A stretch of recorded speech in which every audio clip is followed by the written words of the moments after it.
வணக்கம். இன்னைக்கு நாம ஐடி செக்டர்ல இப்ப நடந்திருக்கிற ஒரு பெரிய சரிவு பத்தியும் அதுக்கு காரணமா சொல்லப்படுற ஏஐ மாற்றங்கள் பத்தியும் ரொம்ப ஆழமா பார்க்க போறோம். ஆமா, ரொம்ப முக்கியமான ஒரு டாபிக். இந்த உரையாடல் உங்களுக்கு பிடிச்சிருந்தா மறக்காம லைக் பண்ணுங்க, எங்க சேனலுக்கு சப்ஸ்கிரைப் பண்ணுங்க. அது எங்களுக்கு ஒரு பெரிய என்கரேஜ்மெண்டா இருக்கும். கண்டிப்பா. ஒரு சின்ன அறிவிப்பு, நாங்க இப்போ போர்ட்ஃபோலியோ அனாலிசிஸ் சர்வீஸ் ஆஃபர் பண்றோம். உங்களுக்கு ஆர்வம் இருந்தா டிஸ்கிரிப்ஷன்ல இருக்க மெயில் ஐடிக்கு மெயில் பண்ணுங்க. சரி. இப்போ விஷயத்துக்கு வருவோம். சோஷியல் மீடியால எல்லாம் சாஸ்பாக்கலிப்ஸ் அப்படின்னு ஒரு வார்த்தை ரொம்ப அடிபடுது. அதாவது சாஃப்ட்வேர் நிறுவனங்களோட சகாப்தம் முடிஞ்சிடுச்சுன்னு சொல்றாங்க. அந்த வார்த்தையே கொஞ்சம் பயமுறுத்துற மாதிரி தான் இருக்கு. ஆமா, இது உண்மையிலேயே அவ்வளோ பெரிய ஆபத்தா இல்ல மார்க்கெட்ல ஏற்பட்ட ஒரு தற்காலிக பீதியா?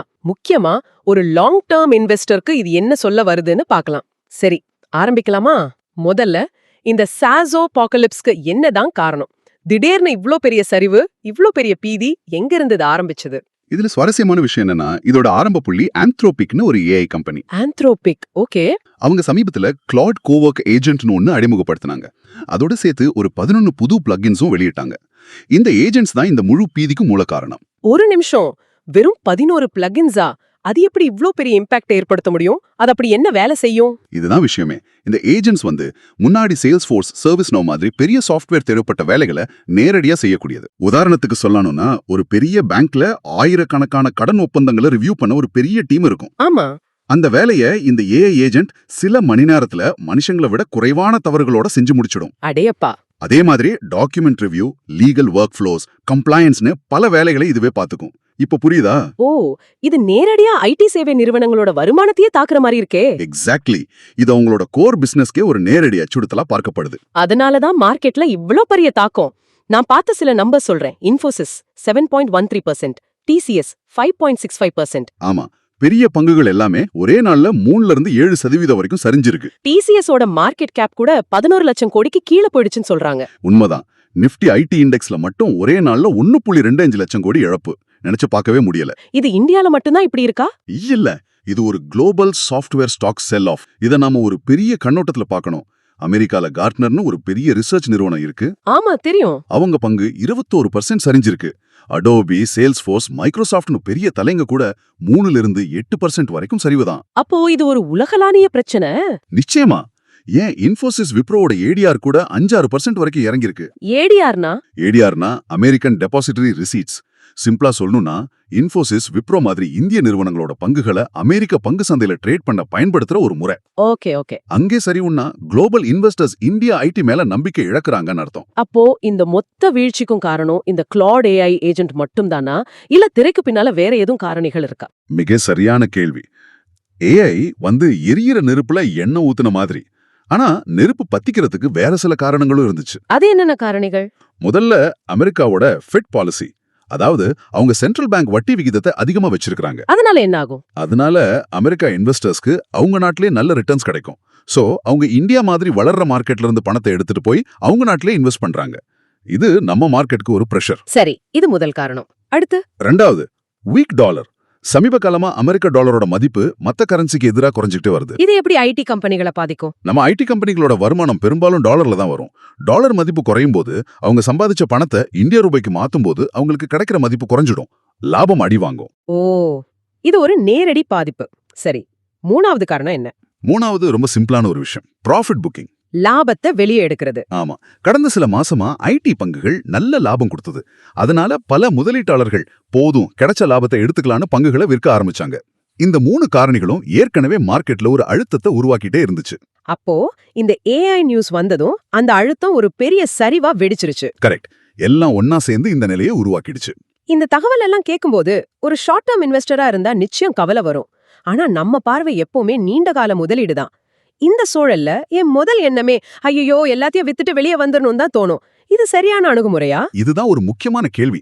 பீதியில முடிவெடுக்கிறது தான் முதலீட்டுல நாம செய்யற மிகப்பெரிய தப்பு. இந்த மாதிரி சூழலை சமாளிக்க ஒரு 4 முக்கியமான விஷயங்களை நம்ம மனசுல வச்சுக்கணும். ஓகே, அது என்ன 4 விஷயங்கள்? முதல் விஷயம், அமைதியா இருந்து கம்பெனியோட அடிப்படைகளை, அதாவது ஃபண்டமெண்டல்ஸை மதிப்பிடணும். ஃபண்டமெண்டல்ஸ்னா எதை கான்கிரீட்டா சொல்றீங்க? இப்ப நடந்திருக்கிற சரிவு கம்பெனிகளோட வருமானத்தாலேயோ லாபத்தாலேயோ வரல. இது முழுக்க முழுக்க மார்க்கெட்டோட மனநிலை, அதாவது சென்டிமெண்ட்டை பொறுத்தது. இந்திய ஐடி துறை ஒன்னும் சின்ன விஷயம் இல்ல. அது 283 பில்லியன் மதிப்புள்ள ஒரு வலுவான துறை. ஒரு ஏஐ கருவி வந்தோடனே மொத்தமா அழிஞ்சிரும் நினைக்கிறது தப்பு. அப்ப நாம என்ன செய்யணும்? இந்த ஏஐ மாற்றத்துக்கு ஏத்த மாதிரி தங்களை மாத்திக்கிற கம்பெனிகள்ல கவனம் செலுத்தணும். அவங்களோட நிதிநிலை, அவங்க வாடிக்கையாளர்கள், அவங்க நிர்வாகத்திறன் இதெல்லாம் பார்க்கணும். சரி, பீதி அடையாம ஃபண்டமெண்டல்ஸ பார்க்கணும். ஆனா எல்லா ஐடி கம்பெனிகளும் இந்த ஏஐ புயல்ல ஒரே மாதிரி பாதிக்கப்படாது இல்லையா? இதுல எப்படி வெற்றியாளர்களை கண்டுபிடிக்கிறது? இதுதான் 2வது பாயிண்டா? மிக சரியா பிடிச்சீங்க. அதுதான் 2வது உத்தி. வெற்றியாளர்கள் மற்றும் பின்தங்குபவர்களை வேறுபடுத்தி பார்க்கணும். ஆனா எல்லா கம்பெனியும் அவங்க வெப்சைட்ல நாங்க ஏஐ யூஸ் பண்றோம் தானே போடுவாங்க. ஆனா வெறும் விளம்பரத்துக்கும் உண்மையிலேயே அவங்க பிசினஸ்ல ஏஐய பயன்படுத்துறதுக்கும் வித்தியாசம் இருக்கு. அத ஒரு முதலீட்டாளர் கண்டுபிடிக்கணும். அதை எப்படி கண்டுபிடிக்கிறது? நான் எதை கவனிக்கணும்? 2 விஷயம். ஒன்னு, அந்த கம்பெனி ஏஐய பயன்படுத்தி அவங்க வாடிக்கையாளர்களுக்கு எப்படி பணத்தை மிச்சப்படுத்தி கொடுக்குது அல்லது புதுசா எப்படி வருமானம் ஈட்டி தருதுன்னு பார்க்கணும். ஓகே. 2வது? 2வது, அந்த கம்பெனி மத்த கம்பெனிங்க ஏஐக்கு மாற எப்படி உதவுதுன்னு பார்க்கணும். யார் இந்த மாற்றத்தை முன்னெடுத்துட்டு போறாங்களோ அவங்க தான் வெற்றியாளர்கள். அப்போ இந்த சரிவு அந்த மாதிரி கம்பெனிகளை மலிவான விலையில வாங்க ஒரு வாய்ப்புன்னு சொல்றீங்களா? பொறுமையான முதலீட்டாளர்களுக்கு இது ஒரு நல்ல வாய்ப்பு. மார்க்கெட்டோட இந்த ஓவர் ரியாக்ஷன் தான் நமக்கான ஆப்பர்ச்சுனிட்டி. ஓகே, ஜெயிக்க போற தோக்க போற கம்பெனிகளை பிரிச்சு பார்க்கணும். சரி, ஒரு நல்ல கம்பெனியா கண்டுபிடிச்சிட்டோம். நம்ம பணத்தை மொத்தமா ஒரே தடவையில இன்வெஸ்ட் பண்ணிடுறாமா? அது ஒரு நல்ல கேள்வி. அங்கேதான் 3வது உத்தி வருது. படிப்படியான முதலீடு, அதாவது ஸ்டாகர்டு இன்வெஸ்ட்மெண்ட். Staggered investment. ஆமா, கத்தி விழுந்துட்டு இருக்கும்போது அதை பிடிக்க முயற்சி பண்ணக்கூடாது. அதனால இந்த சரிவை சிஸ்டமேட்டிக் இன்வெஸ்ட்மெண்ட் பிளான்ஸ், அதாவது SIPs மூலமா முதலீடு செய்ய ஒரு வாய்ப்பா பயன்படுத்தலாம். அது இன்னும் கொஞ்சம் விளக்கமா சொல்லுங்களேன். நிச்சயமா. உங்ககிட்ட ஒரு தொகை இருக்குன்னா அதை ஒரே நேரத்துல போடாம அடுத்து 6லிருந்து 12 மாசத்துக்கு பிரிச்சு மாசம் ஒரு குறிப்பிட்ட தொகையை முதலீடு பண்ணணும். இதனால என்ன நன்மை? இதுக்கு பேரு டாலர் காஸ்ட் ஆவரேஜிங். மார்க்கெட் ஏறும்போதும் சரி இறங்கும் போதும் சரி நீங்க தொடர்ந்து முதலீடு பண்றதால உங்களோட சராசரி வாங்குற விலை சீராகும், ரிஸ்க் குறையும். சரி, புரியுது. முக்கியமா TCS, இன்ஃபோசிஸ் மாதிரி வலுவான பேலன்ஸ் ஷீட்ஸ் இருக்கிற கம்பெனிகள்ல இந்த முறையில கவனம் செலுத்தலாம். கரெக்ட். கையில அதிகம் பணம் வச்சிருக்கிற கம்பெனிகள் இந்த மாதிரி புயலை நல்லா சமாளிக்கும். அருமை. அப்போ அமைதியா இருந்து நல்ல கம்பெனியை தேர்ந்தெடுத்து படிப்படியா முதலீடு செய்யணும். இது 3. 4வது மற்றும் கடைசி விஷயம் என்ன? 4வது ரொம்ப முக்கியமானது. முக்கிய அளவீடுகளை, அதாவது கீ மெட்ரிக்ஸை தொடர்ந்து கண்காணிக்கணும். இன்வெஸ்ட் பண்ணதோட வேலை முடியலையா? முடியல. நீங்க முதலீடு செஞ்ச கம்பெனி சரியாதான் போகுதான்னு நீங்க தொடர்ந்து செக் பண்ணணும். அதுக்கு என்னென்ன அளவீடுகளை பார்க்கணும்? ஒரு 3 முக்கியமான விஷயங்கள். 1, ரெவென்யூ மிக்ஸ், அதாவது கம்பெனிக்கு வருமானம் எப்படி வருது. வெறும் கோடிங் மாதிரி சிம்பிளான வேலையிலிருந்து வருதா இல்ல கன்சல்டிங், ஸ்ட்ராட்டஜி மாதிரி உயர் மதிப்புள்ள சேவைகளிலிருந்து வருதான்னு பார்க்கணும். ஏன்னா AI சிம்பிளான வேலைகளை எடுத்துக்கும். ஆமா. 2வது, கிளையண்ட் டைவர்சிஃபிகேஷன். அந்த கம்பெனி ஒரே ஒரு பெரிய வாடிக்கையாளரை மட்டும் நம்பி இருக்கா இல்ல பல வாடிக்கையாளர்கள் இருக்காங்களான்னு பார்க்கணும். ஒரே ஒருத்தரை நம்பி இருந்தா அது ரொம்ப ரிஸ்க். உண்மைதான். 3வது, மார்ஜின் ட்ரெண்ட்ஸ், அதாவது லாப வரம்புகள். இவ்வளவு போட்டிக்கு நடுலையும் அவங்களால லாபத்தை தக்க வச்சுக்க முடியுதா இல்ல குறைதான் கவனிக்கணும். இந்த அளவீடுகள் ஒரு கம்பெனியோட உண்மையான ஆரோக்கியத்தை காட்டும். ரொம்ப தெளிவா இருந்துச்சு.